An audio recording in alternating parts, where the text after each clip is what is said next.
Pagbasa mula sa ikalawang sulat ni Apostol San Pablo sa mga taga-Korinto. Ibig kong ibalita sa inyo, mga kapatid, ang nagawa ng pag-ibig ng Diyos sa mga simbahan sa Macedonia. Dumanas sila na matinding kahirapan at ito'y isang mahigpit na pagsubok sa kanila. At sa kabila ng kanilang paghihikahos, masayang-masaya pa rin sila at bukas ang palad sa pagbibigay.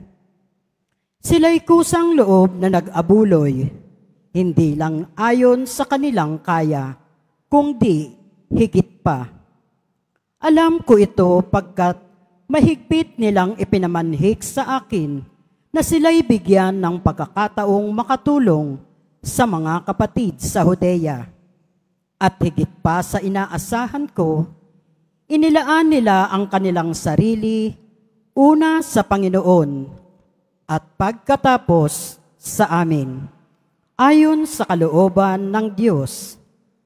Kaya't pinakiusapan ko si Tito, yamang siya ang nagsimula nito, na kayo'y tulungan niya, hanggang sa malubos ang pagkakawanggawa ninyong ito.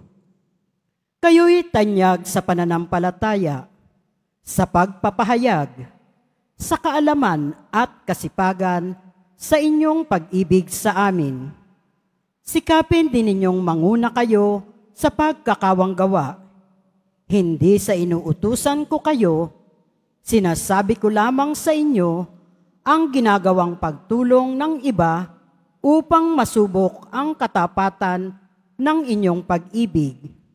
Alam ninyo kung gaano kalaki ang pag-ibig ng Panginoong Hesukristo, na bagamat mayaman ay nagpakadukha upang yumaman kayo sa pamamagitan ng kanyang karukhaan.